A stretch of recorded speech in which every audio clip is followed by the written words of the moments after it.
ஒரு மகிழ்ச்சியான செய்தி. இதயம் நல்லெண்ணெயின் விலை லிட்டருக்கு ரூபாய் 105 குறைஞ்சிருக்கு.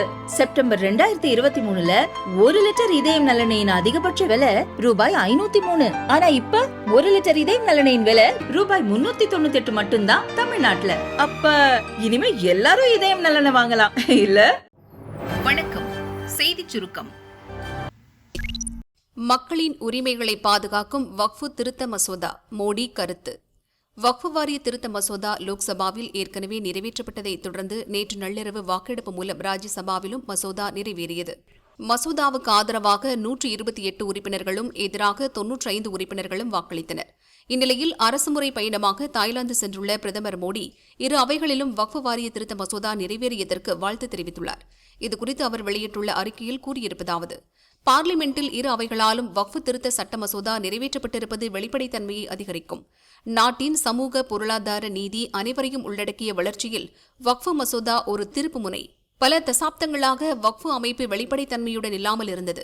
குறிப்பாக முஸ்லிம் பெண்கள், ஏழை முஸ்லிம்கள், பாஸ்மண்டா முஸ்லிம்களுக்கு தீங்கு விளைவித்தது. வக்ஃபு திருத்த சட்ட மசோதா மக்களின் உரிமைகளை பாதுகாக்கும்.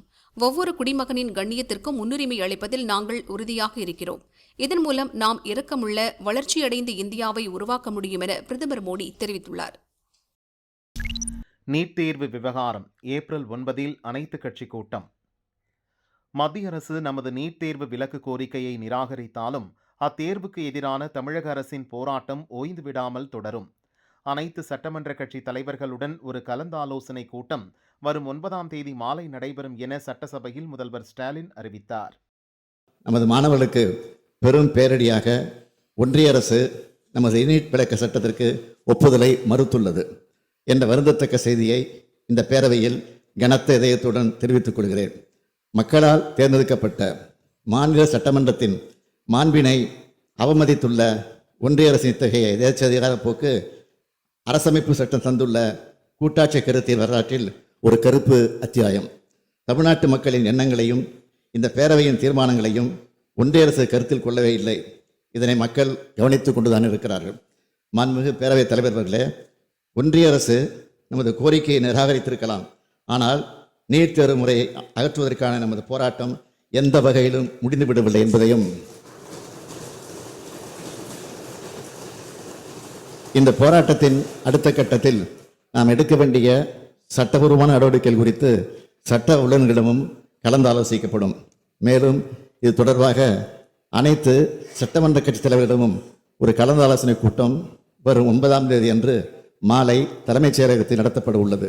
அதில் நமது சட்டமன்ற கட்சித் தலைவர்கள் அனைவரும் கலந்து கொள்ளுமாறு இத்தருணத்தில் தங்கள் வாயிலாக அன்புடன் கேட்டுக்கொள்கிறேன். தமிழ்நாட்டின் மருத்துவக் கல்லூரி கனவோடு கல்வி பயிலும் லட்சக்கணக்கான மாணவர்கள் மற்றும் பெற்றோர்களின் சார்பாக அவர்களின் கனவை நனவாக்க தமிழ்நாடு அரசு உறுதியோடு சட்ட ரீதியான அனைத்து நடவடிக்கை எடுக்கும் என்பதையும் இந்த எம்புரான் பட தயாரிப்பாளர் அலுவலகத்தில் இடி ரெய்ட். பிருத்விராஜ் இயக்கத்தில் நடிகர் மோகன்லால் நடிப்பில் எம்புரான் திரைப்படம் வெளியானது. இந்த படத்தை கோகுலம் மூவிஸ், லைகா புரொடக்ஷன்ஸ் ஆகிய நிறுவனங்கள் இணைந்து தயாரித்துள்ளன. இதில் இந்து மதத்தினரை புண்படுத்தும் விதமாக சில காட்சிகள் இடம்பெற்றுள்ளது என்று சர்ச்சை கிளம்பியது.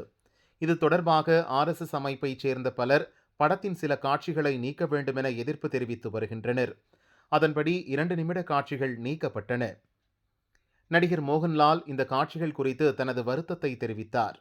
அதேபோல் முல்லை பெரியாறு அணை குறித்து சர்ச்சைக்குரிய காட்சிகள் இடம்பெற்றுள்ளதாக தமிழகத்திலும் எதிர்ப்புகள் கிளம்பியது. இந்த சூழலில் சென்னை கோடம்பாக்கத்தில் உள்ள கோகுலம் சிட்ஃபண்ட்ஸ் நிதி நிறுவனத்தில் அமலாக்கத்துறை அதிகாரிகள் சோதனையில் ஈடுபட்டுள்ளனர். கோகுலம் கோபாலன் வீடு உள்பட கோகுலம் சிட்ஃபண்ட் உள்பட 5 இடங்களில் அதிகாரிகள் சோதனை நடத்தி வருகின்றனர். ஒரு பக்கம் தாவேகாவுடன் ரகசிய பேச்சு, மறுபக்கம் டெல்லியில் நெருக்கடி. அதிமுக முடிவு எப்போது? அதிமுக கூட்டணியில் இணைய நடிகர் விஜய் தரப்பில் சம்மதம் தெரிவித்து பேச்சு துவங்கப்பட்டதாக கூறப்பட்டது. இந்த சூழலில் பாமகவையும் சேர்ப்போம் என பழனிசாமி தரப்பில் வலியுறுத்தியதால் கூட்டணி பேச்சு பாதியில் நிறுத்தப்பட்டதாக தகவல் வெளியாகியுள்ளது.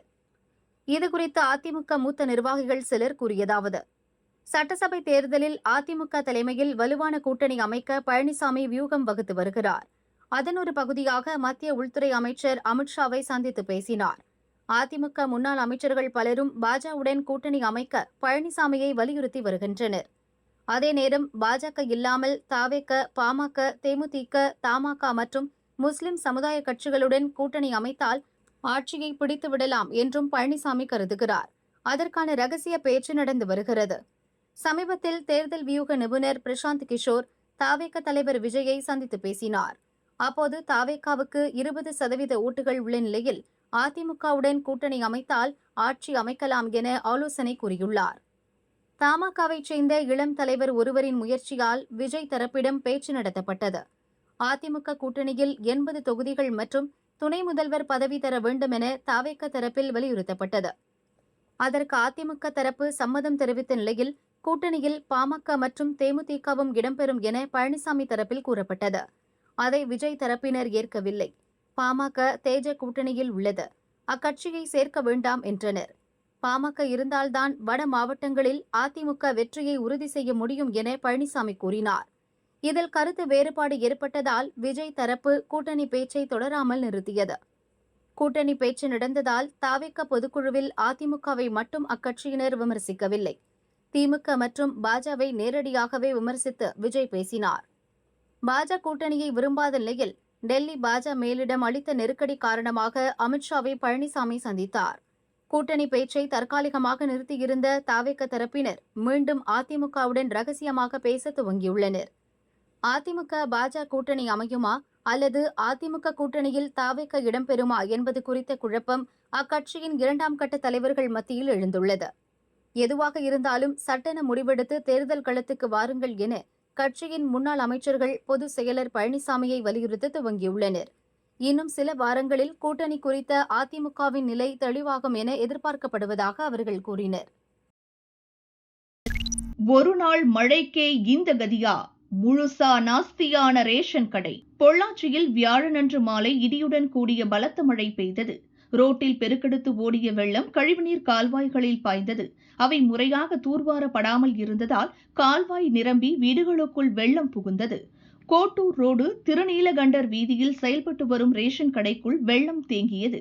கடையில் வைக்கப்பட்டிருந்த அரிசி, பருப்பு, சர்க்கரை மூட்டைகள் மழைநீரில் நனைந்து முழுவதுமாக சேதமடைந்தன.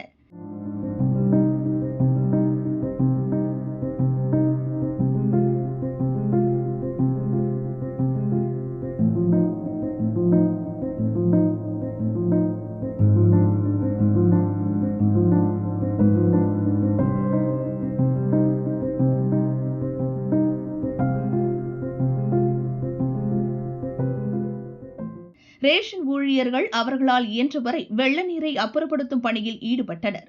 கடைக்குள் அடுக்கி வைக்கப்பட்டிருந்த பல ஆயிரம் ரூபாய் மதிப்புடைய ரேஷன் பொருள் மூட்டைகள் முழுவதும் சேதமானது. இதேபோல பல்லடம் ரோட்டில் உள்ள நந்தனார் காலனி பகுதியில் சாக்கடை கால்வாய் நிரம்பி வீடுகளுக்குள் வெள்ளம் புகுந்தது. வீடுகளுக்குள் மேற்கொண்டு தண்ணீர் வராமல் இருப்பதற்காக அப்பகுதி மக்கள் வாசல் முன் தடுப்புகளை வைத்திருந்தனர்.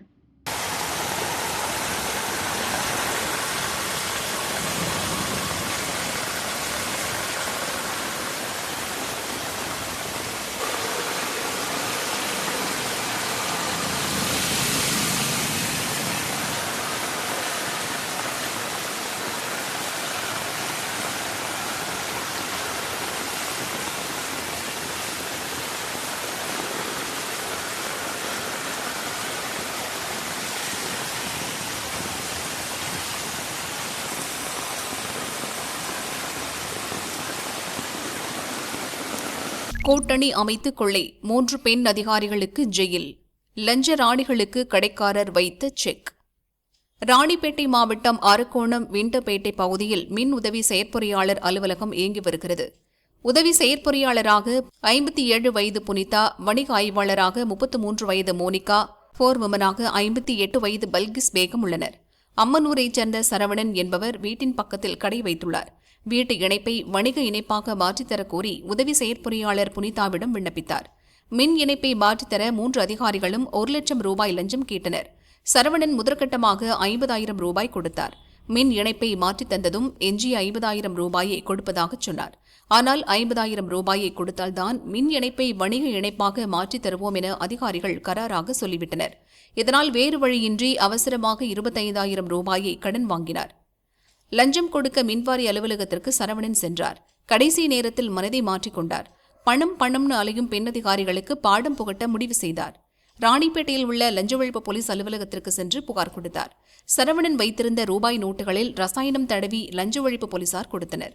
போலீசாரின் அறிவுறுத்தல்படி மின்வாரி அலுவலகத்திற்கு சென்ற சரவணன் 25,000 ரூபாயை புனிதா, மோனிகா, பல்கிஸ் பேகம் ஆகியோரிடம் கொடுத்தார். அலுவலகத்தின் வெளியே தயாராக நின்றிருந்த லஞ்ச ஒழிப்பு போலீசார் அதிரடியாக புனிதா அறைக்குள் சென்று 3 பேரையும் கையும் களவுமாக பிடித்தனர். நீண்ட நேரம் அவர்களிடம் அதிகாரிகள் விசாரணை நடத்தினர். பலவித கோரிக்கைகளுடன் மின்வாரி அலுவலகத்திற்கு வரும் மக்களிடம் கூட்டாக சேர்ந்து லஞ்சம் வாங்கி பிரித்துக் கொள்வதை வாடிக்கையாக வைத்திருந்தது தெரியவந்தது. அதைத் தொடர்ந்து 3 பேரையும் கைது செய்தனர். அரக்கோணம் ஹவுசிங் போர்டு பகுதியில் உள்ள உதவி செயற்பொறியாளர் புனிதா வீட்டில் லஞ்ச ஒழிப்புத்துறை போலீசார் சோதனை நடத்தி சில ஆவணங்களை கைப்பற்றினர். அதைத் தொடர்ந்து அரக்கோணம் அரசு மருத்துவமனையில் 3வருக்கும் உடல் பரிசோதனை செய்யப்பட்டது. நீதிபதி முன் புனிதா, மோனிகா, பல்கிஸ் பேகம் ஆஜர்படுத்தப்பட்டு வேலூர் சிறையில் அடைக்கப்பட்டனர். ஒரே நாளில் அதிரடியாக குறைந்த தங்கம் விலை. தங்கம் விலை கடந்த சில தினங்களாகவே ஏற்றத்துடன் காணப்படுகிறது. இந்த செய்தி நடுத்தர மக்களிடையே பெரும் சோகத்தை ஏற்படுத்தியுள்ளது. கடந்த செவ்வாய்க்கிழமை தங்கம் சவரனுக்கு 480 ரூபாய் அதிகரித்து புதிய உச்சத்தை தொட்டது. ஒரு சவரன் 68,080 ரூபாய்க்கு விற்கப்பட்டது. நேற்று மேலும் சவரனுக்கு 400 ரூபாய் உயர்ந்து ஒரு சவரன் 68,480 ரூபாய்க்கு விற்பனை செய்யப்பட்டது. தொடர்ந்து தங்கம் விலை அதிகரித்து வந்த நிலையில் இன்று அதிரடியாக குறைந்துள்ளது. சென்னையில் இன்று ஆபரண தங்கத்தின் விலை ஒரே நாளில் அதிரடியாக 1,280 ரூபாய் குறைந்து ஒரு சவரன் 67,200 ரூபாய்க்கு விற்பனையாகிறது. 1 கிராம் தங்கம் 8,400 ரூபாய்க்கு விற்கப்படுகிறது.